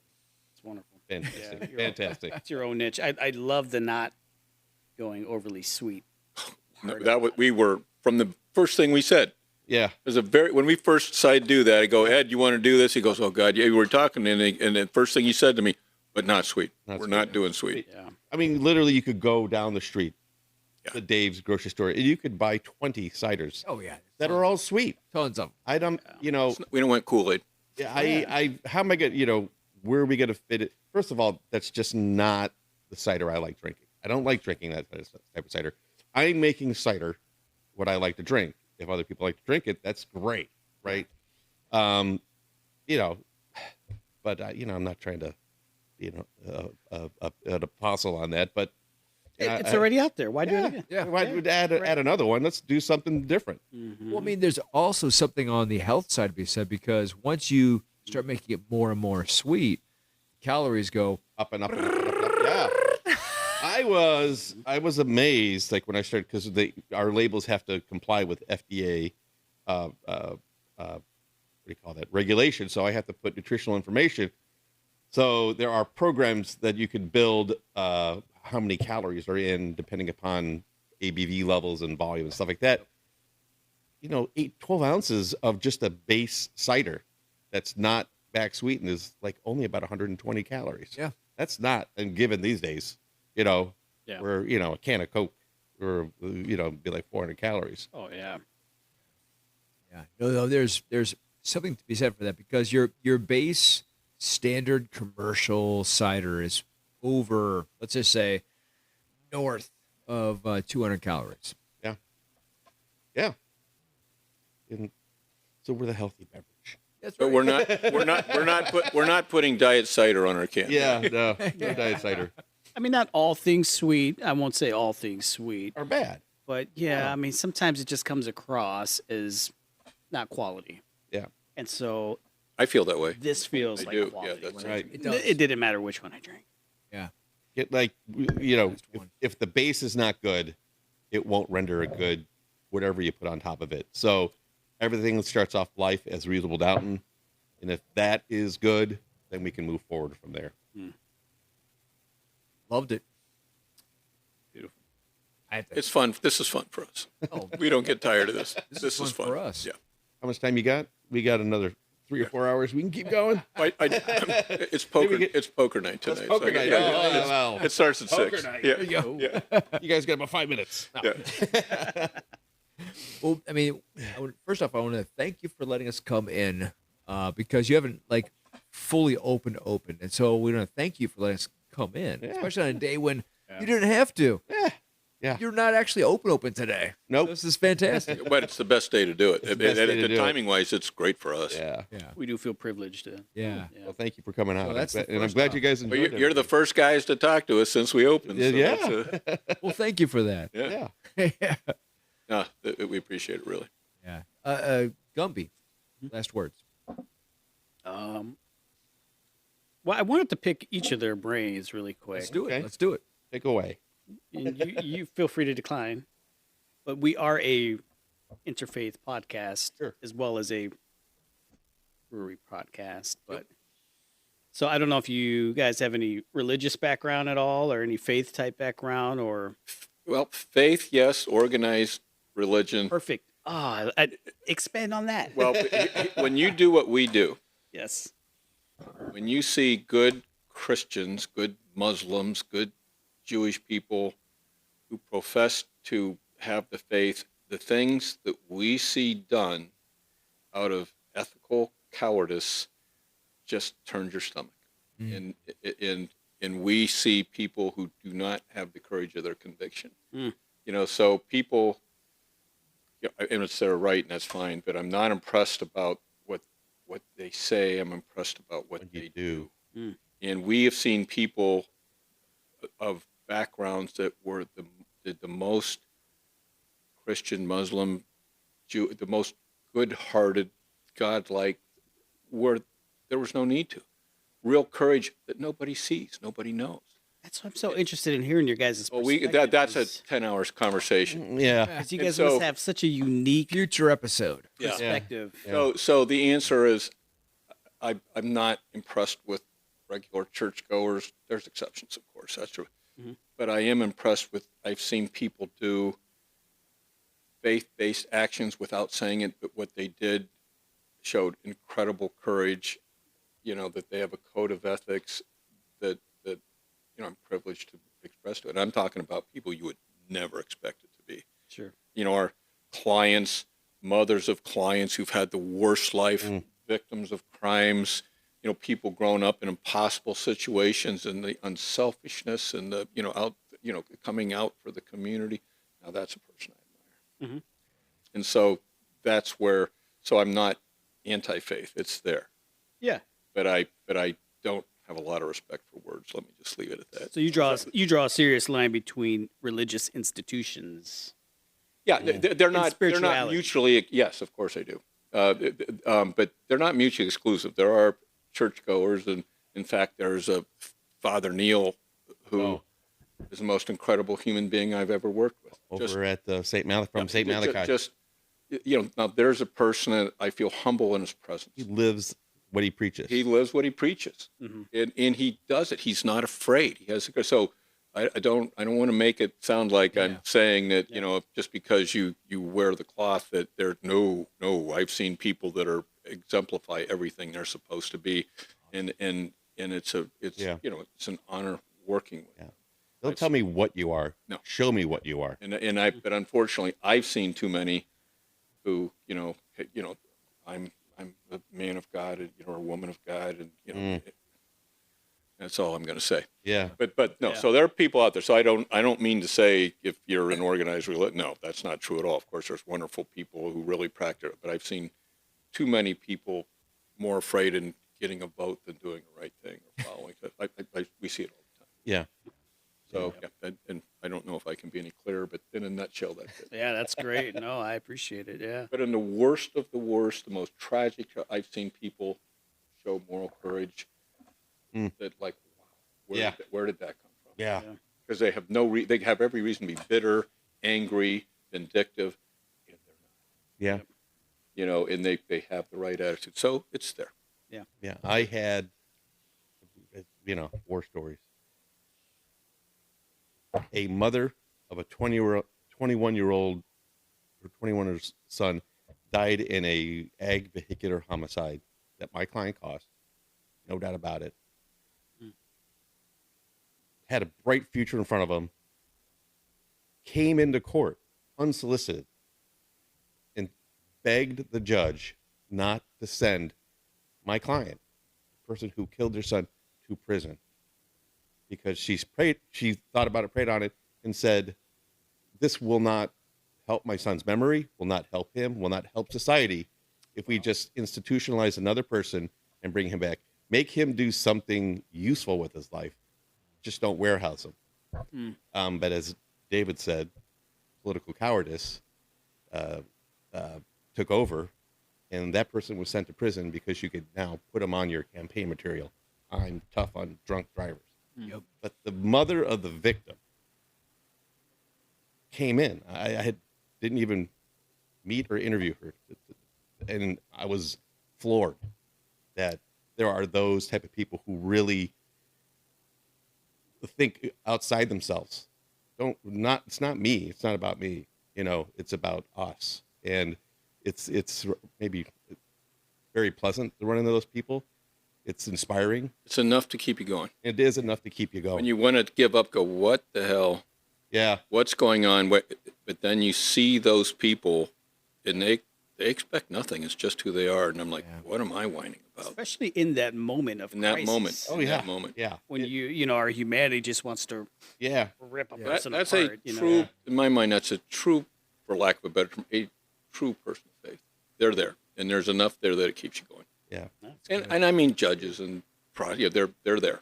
Sometimes you miss them, but there's enough there that it keeps you going. Yeah. Awesome. Yeah. Beautiful stories, guys. I appreciate it. So, wow. where can everybody find you online?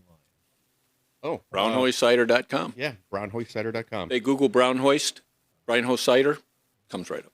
And your address here is 4310 St. Clair Avenue, awesome. Cleveland. You're open currently. Whenever they call us. We are open Monday, Wednesday, Thursday, Friday, Saturday. Okay. We are closed Sunday and Tuesdays. I happen to have a lot of friends and family who are in the restaurant industry, and they always complain that on their day off, Monday typically, there's nowhere to go because everybody's closed. So It's true. we want to stay open for those people who take care of us. Yeah. Fantastic. But if somebody calls us and said, we want to have a party, closed party on Tuesday, we absolutely Yeah, we'll open up. The only day we won't be open is Sunday. No pride.